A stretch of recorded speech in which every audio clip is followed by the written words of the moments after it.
Good afternoon, everyone. As you know, this incident started early this morning when we were dispatched here on a rescue call, and we determined there were several people in need of immediate care. We have found 3 people deceased inside, and 3 others died at Memorial Hospital, 2 being attended to inside the hospital, and one of the evacuees en route to the hospital passed away. At this time, we're conducting a criminal investigation into the matter. We have the Attorney General's office from the state here for Medicare fraud assisting us in the investigation, and also the Agency for Occupational Health that governs these types of facilities, assisted living facilities, here to determine the regulations or any other violations. Right now, this is a criminal investigation. We have 6 confirmed deaths, and I'd like to turn it over now to Dr. Katz, who can speak on the conditions of some of the other patients here. Can you give me your statement in Spanish? Sí, para ustedes, yo soy el jefe de la policía de Hollywood. Esta investigación empezó hoy temprano por la mañana y llegamos aquí a ayudar pacientes, los bomberos, y encontramos 3 pacientes en urgente necesidad de condiciones médicas. 3 de los pacientes murieron en la facilidad y 3 otros murieron después que lo evacuamos para el hospital de Memorial, que está aquí al lado. Evacuamos 115 personas de la facilidad y entonces ahora estamos conductando una investigación criminal.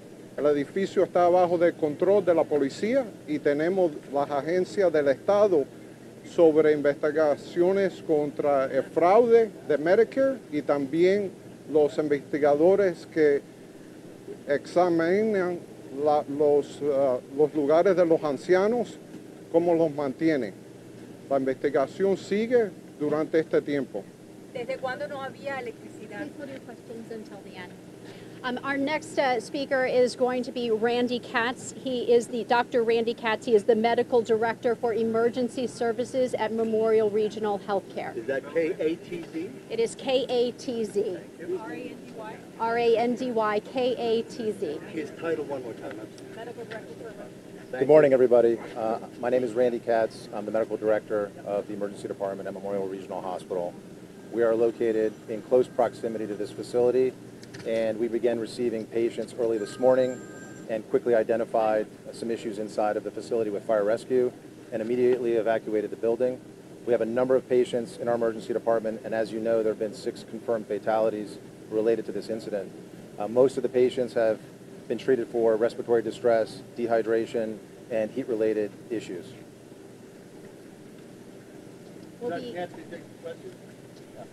We'll take some questions for Dr. Katz Do you afterwards. speak Spanish? Do you speak Spanish? No? Okay. Okay. And now I'd like to introduce our City of Hollywood Mayor, Josh Levy. Thank you. Good afternoon, everyone. I want to express my condolences to the families of those deceased today from what occurred here at this rehabilitation center at Hollywood Hills. Our hearts go out to those loved ones of those who are deceased. I do want to take this opportunity to announce and alert my fellow mayors across the state governor, and all county administrations to be mindful of the continued hot temperatures in Florida that followed this hurricane, Hurricane Irma. We have temperatures reaching 95 degrees, as you can see as we stand here today, and that means that those homes and business establishments and even critical care facilities, half of our service in Hollywood is still without power. Over 32,000 homes and customers, as of this morning's report, are still without power in the city of Hollywood. I think this is happening as well, we know, throughout the state of Florida. So calling all of my fellow mayors, we're alerting through the Florida League of Cities and through different associations to make a widespread effort for neighbors and residents and governments across the state to conduct a welfare check on elderly residents that you might know either in your neighborhood that don't have power or at local assisted living facilities or condominiums where you know there's a large concentration of elderly people. They might need water sooner than a younger person would. And so I'd really like, again, to implore upon everyone in Florida to check up on your neighbors, elderly, and do what you can to make sure everybody's okay. Thank you. Josh Levy, Mayor of Hollywood. No. We'll now open it up to questions, and if you could, one at a time, please. The gentleman in the gray shirt. Spoken with several family members. One of them told us that they went yesterday and it felt like why was the facility not evacuated? I tell you, when we responded there this morning, we became aware of the conditions of some of the patients and immediately took action. Our investigation has revealed that it's extremely hot on the second floor of the facility. ¿Podría decirme desde cuándo no tienen electricidad? Victims on the second floor of this facility? Okay, over here. Say that again. What was your question? Were the victims on the second floor of this facility? I'm not going to be commenting on parts of the investigation right now. The question was, why was it not evacuated? Wait, one at a time. Red, please. Can you clarify the generator issue? How long there was a generator before it gave out? Yes, I'm not going to be commenting because that's part of the criminal investigation as to how cool it actually was, whether there was cooling anything, or how many, if any, were involved in that. Yeah, I'm here. Chief, how did this happen? Why weren't the patients transferred? Well, you know, it's a sad state of affairs. You know, we all have elderly people in facilities, and we know that we depend on those people in those facilities to care for our most vulnerable elderly population, and it's really sad when something like this goes on. Do we know why they were transferred? Exactly what time did you get the call? What was the nature of the call? What was the response to the call? Right. Exactly what time? Yes. We responded out here early this morning. What time? You know the time? Yes, around 6 in the morning. And that decision was made once fire rescue started finding other patients in critical need. Nature of the call. What was the nature of the call? There was, that one was a heart attack. Chief, we have a question in Spanish. A heart attack. Son varias preguntas, Chief. Sí. ¿Desde cuándo no hay electricidad? Si nos podría comentar sobre el generador, que se supone que había un generador funcionando. Y cuando ustedes llegaron, ¿cuántas personas, empleados del lugar, estaban trabajando, estaban en el lugar? Esa información yo no la voy a discutir ahora porque eso es parte de la investigación criminal. Los datos esos. ¿Por qué estando tan cerca del hospital y teniendo acceso al hospital no decidieron sacarlos antes? Al momento que nosotros nos enteramos de lo que estaba pasando con los pacientes y las condiciones, evacuamos a todos los 115 pacientes. ¿Qué sucedió con el generador? ¿Qué sucedió con el generador? We have a question right here. We have a question right here. Dr. Katz, you entered the facility this morning? I arrived on scene at around 7:15 a.m. Fire rescue crews were already on scene from at least a half an hour prior to that. How many staff were in the building? There were others that were in critical condition. How many are in critical right now, and what did you find when you went in there? What were the conditions? I can't confirm numbers as far as criticality, but we do have at least a dozen other patients in our emergency department right now that we're actively treating. Right over here. One more question over here. I'm sorry. Doctor, do you think the death was a surprise? Potentially. Doctor, you said there were issues identified quickly inside the building that led to your recommendation and the evacuation. What were those issues? So fire rescue crews began receiving calls early this morning and eventually identified patients that needed help. In addition to the patients they were called about, at that point early this morning, we activated police, additional fire rescue crews, and an MCI, which is a mass casualty incident, to mobilize resources to help care for these patients. Our hospital is located adjacent to this facility. We were in close proximity, so we responded with over 50 healthcare providers from our hospital to this facility to evacuate all of these patients and get them the help that they needed. Okay, we have a question here.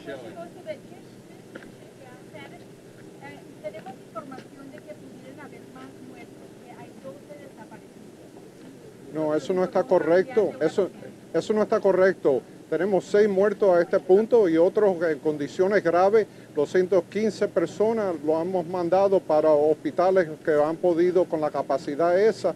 Y el Hospital Memorial tiene un lugar para la familia atrás de mí, donde los familiares pueden ir a coger información de dónde están los familiares de ellos.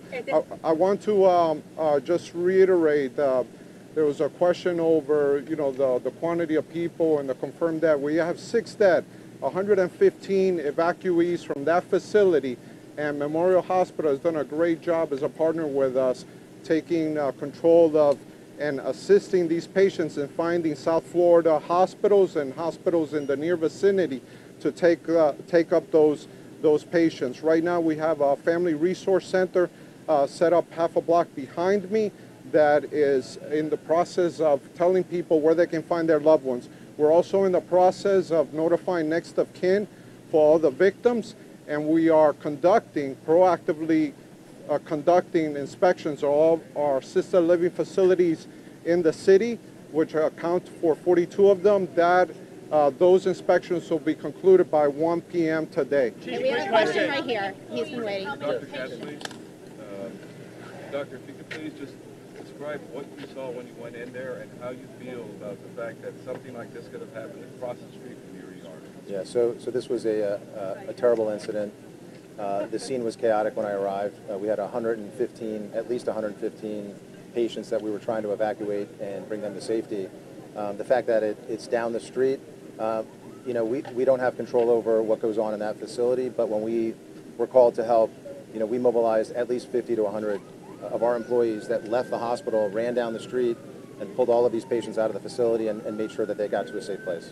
Dr. Katz, we have another question here. Doctor, in your entire career, have you ever seen a situation this dire? I have. I've seen things in the past that, not this type of scenario, but I've definitely seen mass casualties and things to this extent, but this is something unique, something extremely sad, and extremely unfortunate for the families and the patients. Chief, a quick question for the chief, if I can. I have a quick question for the chief. Are they able to open the windows? And if so, were the windows open? And if not, why were they not open to allow air to come in? Can you open the windows of the facility? Does anyone know? There are some windows that were open, but that's part of our investigation as to, you know, how many windows cannot be open. You know, we know that the facility next door, I made the order to evacuate that facility. It's mental health. There were people with no medical conditions, but because they were locked down and the windows could not open, even though their condition was good, I made the decision to evacuate and lock that building down also. Chief, how many staff members? I have a quick question. The first call With respect to the criminal investigation, sir, what are you looking at here with respect to possible criminal activity?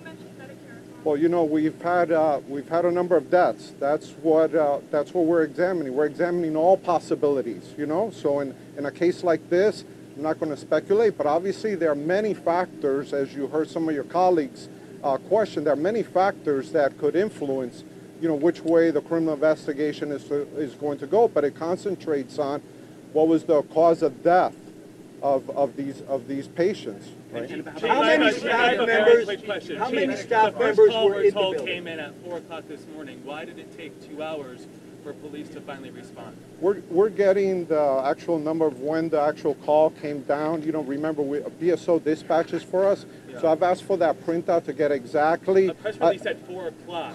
Correct. I'm getting 6 o'clock. Right. We're trying to provide you guys the most accurate information at this point. Could you have done this faster, though? Arrived here We don't control dispatch. I can tell you that when my officers first arrived on scene, they quickly made the determination, along with the fire rescue units, to evacuate the facility. And by 7:15, 7:30, we were evacuating the facility. To the question when the call actually came out, there's dispute between when the call came out. The last report I got from BSO Communications was 6:25 as the dispatch call this morning, which would be in line to, you know, the chain of events that followed. How many staff members were in the building, sir? Chief, how many staff members were in the building when your people arrived? Were there any staff members in here overnight and yesterday? How many people? I don't have that information right now, Was but there it's anybody? part of the investigation. Was anybody here? No, wait a second. Was anybody in this building who works in this building when you arrived? Yes, there were. Were there any calls for help prior to today after the hurricane? We'll be checking on that as Is part of our carbon investigation. monoxide poisoning part of the investigation? we have not ruled out anything from the investigation. Sir, exactly how hot was it in there? Do you have any idea? I'm not going to release those figures, but I can tell you it was very hot on the second floor. Chief, do you know the ESF was notified? The ESF aide in charge of public health and hospitals was notified by the nursing home, which is required by state to contact the state by statute if there is an issue. Did they get notified at the operations center? What did they do? Right, that's a good question. I don't know to that, but HACA is here conducting a joint investigation with us as a partner to look at all the agencies that govern these types of facilities. So, you know, the state governs these types of facilities, and we have them here to look at all the regulations where they followed and so forth on these issues. Correct. Correct. Thank you, everyone. We've answered a lot of questions right now, and we're going to be providing more updates as we have more information. As you know, this is an active criminal investigation, as well as there are a number of folks that are being cared for critically now at the Memorial Regional Hospital and other Memorial healthcare facilities across the city. So we appreciate your patience as we continue to try to answer your questions, and we want to stress one more time the importance for people to check on their elderly neighbors and to make sure that everyone is enduring this heat when we don't have power throughout the city in a good way. Does anybody need water? Does anybody need water? No? Thank you. We're looking into that. We're looking into that. Please send me your letter, please. Thank you very much. I knew about it. They did? Yeah. From it was the city reported. or from Broward County? Multiple sources. Yeah. And Mr. Mayor, can you? I know that this in the city of Miami, they say that their priority is to make sure that facilities like this will receive power before other facilities, hospitals as well. Is that a priority for the city of Hollywood? Of course. Now realize that FP&L, in coordination with the county, identify a multitude of what they called critical infrastructure, critical care facilities that are known to, of course, take priority in terms of when bringing the power back. They have many press conferences highlighting that. As to whether or not this facility was on that critical care list, I can't say. I don't know. It's not within the city's, governance to determine that. But certainly, so many cities, sites throughout the city have been alerted to the power company, and they probably had, hundreds, if not thousands, of concerns at them. So. And you said FP&L did receive a call that this facility needed power and needed AC. You're saying FP&L did receive a call, did not receive a call? I believe they knew that thousands of customers, including this one in Hollywood and throughout Broward County, needed care. Yes. So no idea why there was a late response or why they haven't come to respond? No, I can't speak to that. I think the chief. They said they were never notified ahead of time, which is part of emergency management. I can't speak to that. Perhaps that'll be part of the investigation. Thank you, guys. Thank you. With CNN right now? You know, the one thing that wasn't talked, I'm the state senator, I represent this district, okay? The one thing that hasn't been talked about anybody today is the lack of regulation or the under-regulation that exists for these nursing homes. The owner of this facility is under current indictment for Medicare fraud. Is that why the Attorney General is